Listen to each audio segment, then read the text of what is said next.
Hello students. आज हम Robert Frost की famous poem stopping by woods on a snowy evening को study करते हैं।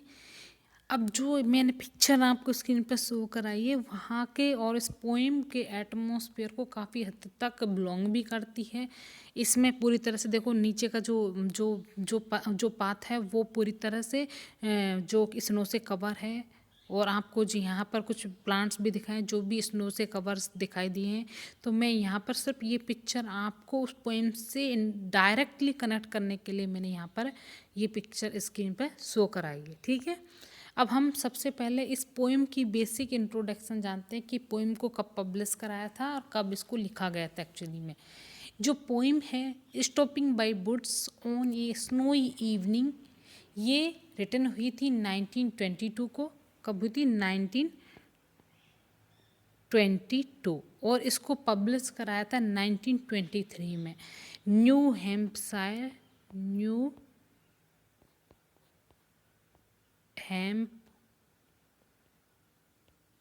न्यू हैम्पशायर वॉल्यूम था, उसमें इसको पब्लिश कराया था। ठीक है, इस पोइम में जो पोइट है वो चाहता है कि पूरी जो पोइम है उसमें हमें ये बात स्टडी कर चुके हैं कि जो रॉबर्ट फ्रॉस्ट है वो क्या है, नेचर पोइट है। तो उनकी ये पोइम भी नेचर को कनेक्ट कर रही है। तो इस पोइम में एक्चुअली पोइट अब जो सीन क्रिएट हुआ है फॉरेस्ट में कि स्नोफॉल गिर रही है, शाम का टाइम है, तो किस तरह का जो ब्यूटीफुल जो सीन क्रिएट हुआ है उसको पोइट यहाँ पर इंजॉय करना चाहता है।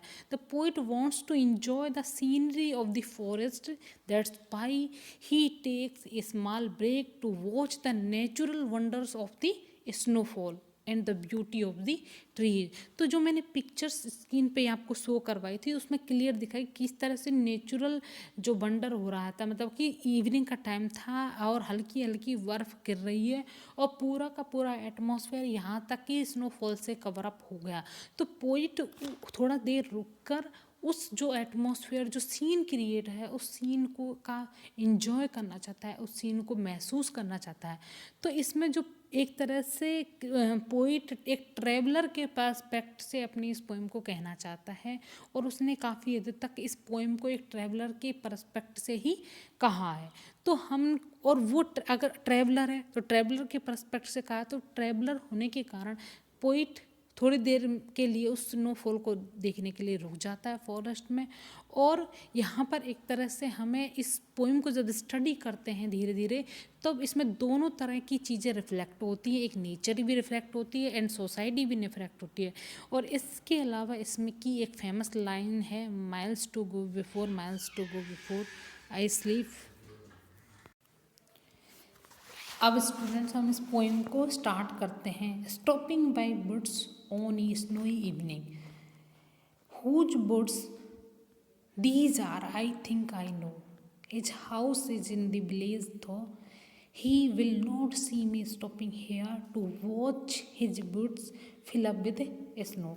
यहाँ पर जो पोइट है वो कह रहा है कि जो भी ये जो जंगल हैं पूरी तरह किसके हैं, आई थिंक आई नो। तो यहाँ पर जो पोइट है वो बोल रहा है कि हुज वुड्स, ये देखो एक वुड होता है लकड़ी वाला, लेकिन यहाँ पर वुड्स का मतलब है कि जंगल, कि हुज वुड्स की किसके जंगल हैं, दीज आर ये हैं, आई थिंक मैं जानता हूँ, मैं इस बात को सोचता हूँ। पहले पोइट यहाँ पर सोच रहा है कि मैं सोचता हूँ कि ये जंगल किसके हैं, तो पोइट खुद ही इस चीज़ का आंसर दे देता है, आई नो मैं जानता हूँ। His house is in the village, हो उसका घर मेरे गांव में। तो यहाँ पर पोइट इंडायरेक्टली या तो चर्च को डिनोट कर रहा है या फिर हमारे यहाँ जैसे टेम्पल है, तो हर भगवान का एक टेम्पल होता है हर विलेज में, तो वो पोइट बोल रहा है कि उसका घर मेरे गांव में है। He will not see me stopping here, उसने मुझे नहीं देखा कि मैं यहाँ पर रुका हुआ हूँ। क्यों रुका है poet? To watch his woods fill with snow. मैं उसके उन जंगलों को, उन वुड्स को देखने के लिए रुका हूँ जो कि पूरी की तरह पूरे स्नो से कवर हो गए, और स्नो की से कवर होने की वजह से वो बहुत ज़्यादा सुंदर लग रहा है। वो पूरा का पूरा जो जंगल है उसमें जितने भी ट्रीज़ हैं वो स्नो से कवर हो गए, और पूरा और वेज भी स्नो से कवर हो गए। तो पूरा जो इवनिंग का एटमॉस्फेयर है जहाँ पर स्नोफॉल हो रहा है, तो पोइट को वो स्नोफॉल एज ए ट्रेवलर, जब पोइट वहाँ से गुजर रहा है तो उनको देखकर वो उनको उस सीन को देखने के लिए वहाँ पर थोड़ी देर के लिए रुक जाता है। तो पोइट खुद ही हल्के से क्वेश्चंस करता है एज ए नॉट क्वेश्चन को फॉर्म में, और फिर खुद ही एज ए ट्रेवलर उन्हीं का रिप्लाई दे देता है। तो ये तुम्हारा था फर्स्ट स्टैंजा कि whose woods these are I think I know, his house is in the village though he will not me see stopping here to watch his woods fill with snow। whose woods, ये किसके जंगल हैं? I think, मैं ये बात सोचता हूँ और फिर सोच कर बताता हूँ। आई नो, मैं इस चीज़ को जानता हूँ। उसका घर तो मेरे गांव में है। ही विल नॉट सी, उसने मुझे नहीं देखा या वो मुझे नहीं देखेगा कि मैं यहाँ पर रुका हुआ हूँ उसके जंगलों को देखने के लिए, जो कि पूरी की तरह स्नो से फिल अप हो चुके, स्नो से भर चुके हैं। My little horse must think it queer. अब यहाँ पर जो नेक्स्ट स्टेंजा है उसमें पोइट बोल रहा है कि my little horse must think it cure. मेरा जो छोटा जो हॉर्स है, यहाँ एक तरह से पौनी को बोल सकते हैं कि मेरा जो छोटा घोड़ा है, मस्ट थिंक इट, वो इस मस्ट थिंक वो इस बात को ज़रूर सोचेगा। इट क्योर, कि ये कितना अजीब है। क्योर का मतलब अजीब, कि ये कितना अजीब है। To stop without a farm house near between the woods and frozen lake. तो यहाँ पर जो घोड़ा है उसको भी ये सोचकर अजीब लगेगा कि मैं रुका हूँ, कोई पास में फार्म हाउस भी नहीं है, एक जंगल के और बर्फ़ से जमी हुई नदी के बीच में मैं क्यों रुका हूँ, जबकि पास में कोई फार्म हाउस नहीं है। The darkest evening of the year, और यह जो शाम है वो शायद इस साल की सबसे गहरी या अंधेरी शाम होगी। क्यों हो रही है? क्योंकि वहाँ पर स्नोफॉल हो रहा है। स्नोफॉल की वजह से जो शाम है वो जल्दी अंधेरा होने की ओर जा रही है। तो यहाँ पर पोइट खुद ही अज्यूम करता है कि उसका जो हॉर्स है वो इस बात को सोचकर परेशान हो रहा होगा, उसको इस बात को सोच के बहुत ज़्यादा अजीब लग रहा होगा कि क्यों उसका मालिक यहाँ पर रुक गया है। He gives his harness wheels a shake to ask if there is some mistake. The only other sound sweep of easy wind and downy flags। अब यहाँ पर जो पोइट है वो बोल रहा है कि ही, यहाँ पर ही का मतलब है हॉर्स। जो हॉर्स है वो गिव्स हिज हार्नेस बेल्स ए सेक, जो अपनी बेल्स, अपनी जो घंटियों को हिला रहा है, उसके जो गले में जो घंटी बंधी हुई है वो इनको हिला रहा है। सेक मतलब हिला रहा है। टू आस्क, यह पूछने के लिए, if there is some mistake, क्या कोई गलती हो गई या फिर हमसे कोई गलती हो गई है। तो यहाँ पर जो पोइट बोल रहा है कि उसका खुद का घोड़ा भी अपने गले की घंटी को हिलाकर ये पूछ रहा है कि तेरे समझते कि क्या कोई गलती हुई है।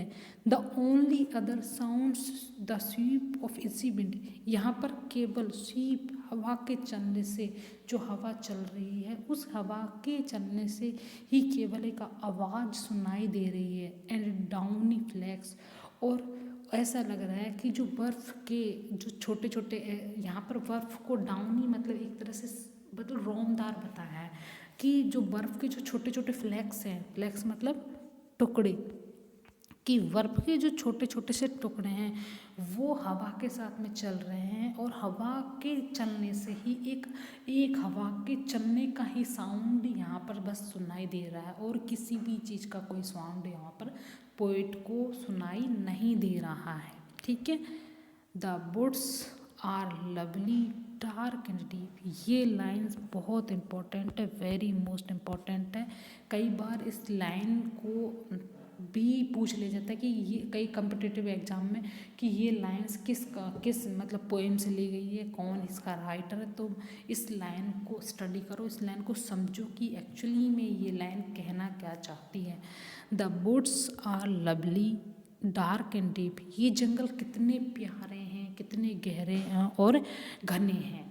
But I have promises to keep, अब प्रोमिसेस टू कीप यहाँ पर पोइट बोल रहा है कि लेकिन उसके पास प्रॉमिस हैं, उसने कई वायदे किए हैं, टू कीप रखे हैं, उसके पास कई वायदे रखे हुए हैं। इसका मतलब ये है कि पोइट ने कई सारे लोगों से कई कामों को फुल करने के लिए वादे किए हैं। उसका मतलब ये है कि अभी जो लाइफ उसने अभी स्टार्ट की है, या ये हो सकता है उसने अपने रिलेटिव्स या अपने जितने भी अपने नज़दीक हो फ्रेंड सर्कल है, उसमें कई सारे उसने प्रोमिसेस किए हैं।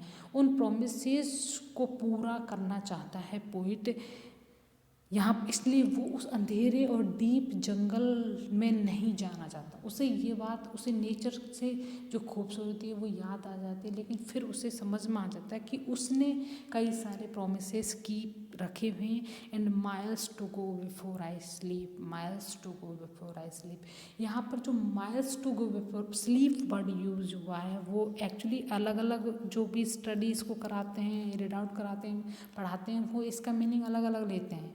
बट बेसिकली जो स्लीप का मतलब यहाँ पर डेथ से ही है कि मुझे तो बहुत, जब तक मुझे सोना है, मतलब जब तक मेरी डेथ आ जाएगी उससे पहले तो मुझे बहुत सारे काम करना है, मुझे बहुत आगे तक जाना है, मतलब मेरी मंजिल अभी बहुत आगे है, माइल्स टू गो, मुझे अभी बहुत वादे, अपने बहुत काम हैं जो मेरे अधूरे हैं, उन कामों को पूरा करना है मेरी डेथ आने तक। इसलिए पोइट को फिर रियलिटी स्ट्राइक करती है, रियलिटी उसको समझ में आ जाती है।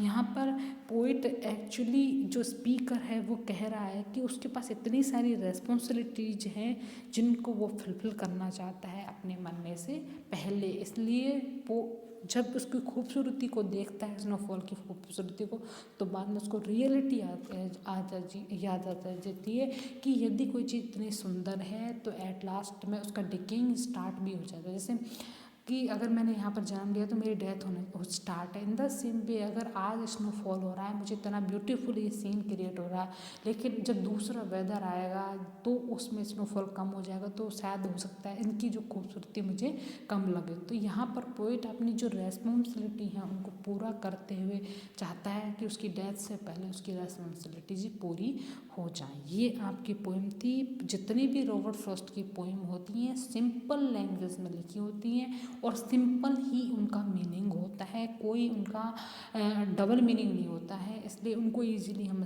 अंडरस्टूड कर लेते हैं। इस पोइम में यदि कोई डाउट है तो बेझिझक आप मैसेज करके पूछ सकते हो।